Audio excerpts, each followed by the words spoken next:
Looking for property?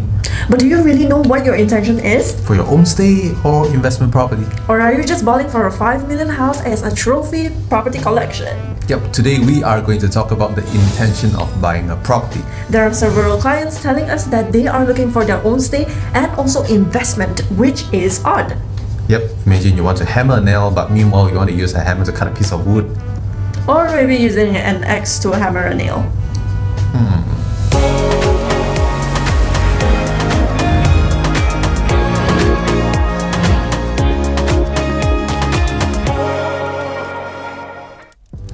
What's up everybody, welcome to VC. My name is Vincent. And I'm Chloe.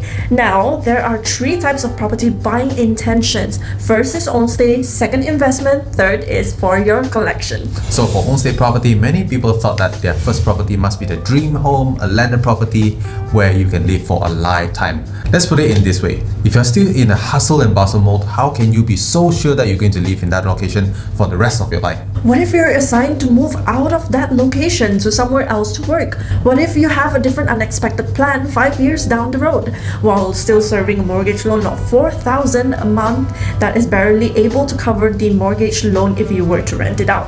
Yep, we will suggest finding a property that is convenient for you to stay, yet have a decent rental demand in that area. So if any unexpected plannings down the road, you are still able to rent out the property to cover your monthly installment.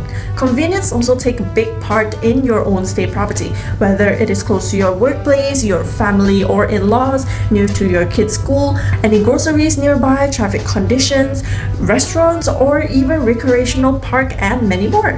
Yep, this should be taken into consideration as priority rather than pouring all of your money into your first home as a dream home.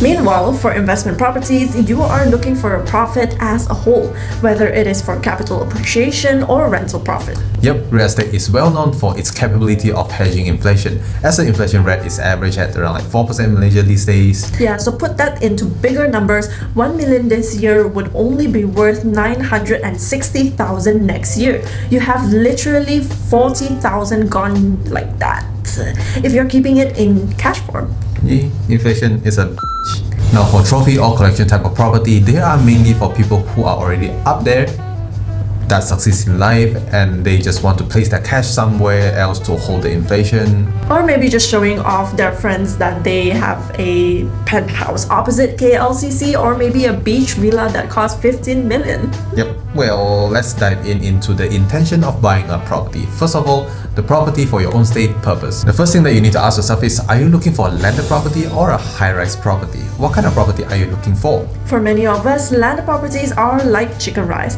Everyone loves it. Yet landed properties near CBD areas cost a fortune. Well, those newly built landed properties or affordable ones are usually a little bit outskirt from the CBD area. Yep, for millennials like us, down payment for a landed property near the CBD area can cost you up to 100,000 or 200,000, which not a lot of us have such saving for the upfront capital to buy the dream home that we want. But would you sacrifice your time living 90 minutes or 2 hours away from your workplace just to enjoy a landed property? And traveling 90 minutes twice a day daily for your life? Nope.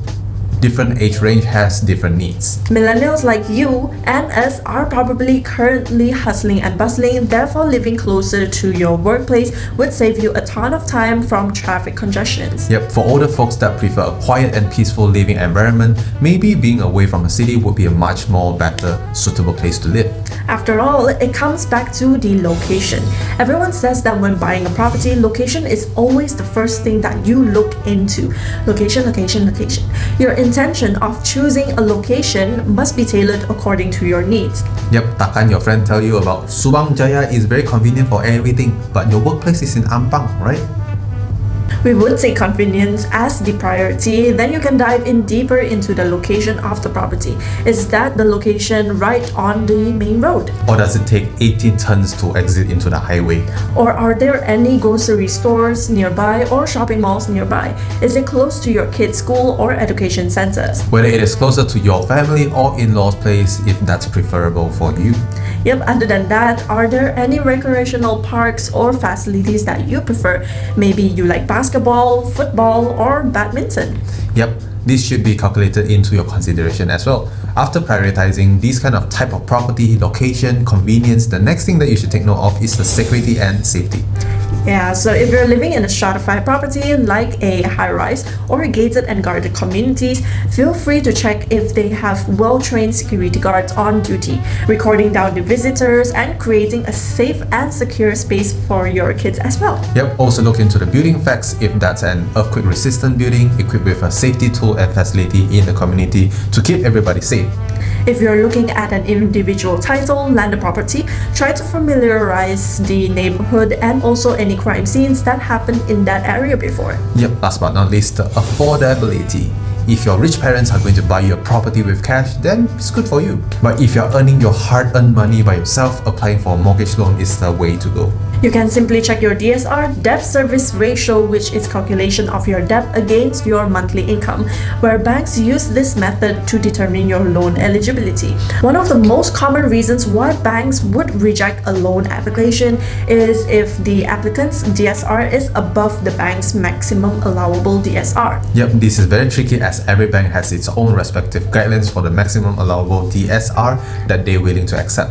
For example, if your salary is 5,000 ringgit, the DSR given by the bank is 70%, which is around like 3,500. Then after deducting your commitments such as your car loan, credit card, you ended up with 2,009. 2,009 would be the amount of the maximum monthly installment that you are able to pay in the eye of the bank. Now let's talk about investment properties. There are two types of return that you are able to gain from a real estate investment, which are capital appreciation or rental yield. Yep, capital appreciation investing buys the asset with an expectation that they will increase the value in time, while the rental profit investing buys the asset that generates cash flow. For capital appreciation investing, this is a buy and pray method to gain profit. You must have heard from your uncle or auntie talking about them flipping properties.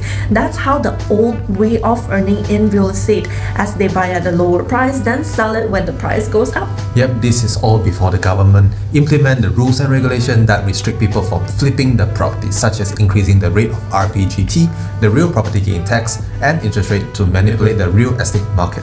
Due to the high demand and low supply where people can simply buy and flip, you aren't able to be 100% sure and bet your life to ensure that the property can double or triple the price today. Can you bet or not?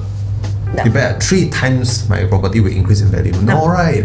Earning from a capital appreciation is usually for a real estate that has been kept for a long period of time, or fortunately the property you bought increasing in price tremendously. That's why you call it buy and pray. You never know. Yeah, but for rental yield investing, known as cash flow, it is a wealth generating tool where, for example, your monthly installment for a property is 2,100 and your rental is 2,800. So this can cover your monthly installment while producing some positive cash flow. This is why cash flow investors have more certainty and fewer concerns compared to capital gains investor, whether the market is up or down. Cash flow investors are looking into a long-term trend and are not affected by short-term market ups and downs. Yep, also cash flow investors get to enjoy the full rental profit once a mortgage loan is fully paid off. You enjoy the monthly income for your retirement as well. So for rental properties, finding a strategic and high demand location is definitely a crucial for the investment. Do pay attention to the job opportunities and also populations that preferably live in that area. Are your potential tenants students, expats, working class people, professionals, young families? Because different locations have different types of populations and different strategies to apply for different type of tenants. Yep, lastly, if you're buying a property as a trophy, a celebration, or a collection, congratulations, and we have so much to learn from you. You'll be at such height of success in life. Usually people buy properties with such intention mainly is to hedge inflation and diversifying their assets, or maybe it's just to serve their happiness or ego. Well, which one? Happiness is more important, right? Happy to hello. And here we are at the end of this video. It's normal to not know what you're looking for, as we have too many choices in the market and especially influence from different kinds of people. So for us personally, before you even step into research of the property, do know your intention of buying, whether it is for your own stay or purely investment. Choose one and let's not make it hard for yourself or any one of us. Yep, if you're seeking consultant from property agent, this might be easier for us to provide you with a better consultant, or else you'll be like having a knee pain but telling the doctor that you're having a headache. How can a doctor help you, Lawe? Yep, else you'll be looking at 50 properties and you still can't find a suitable one for you. Yep, as usual, nothing is perfect. Same goes to the property. You can have your own safe property, but also wanting to take it as investment. It's just two different things. Yep, so that's all from us today. Thank you for watching. If you gained some new knowledge from this video, do give us a like. Consider subscribing as we post a lot of property related content in this channel. Join the VC family and we will see you in the next video. Ciao!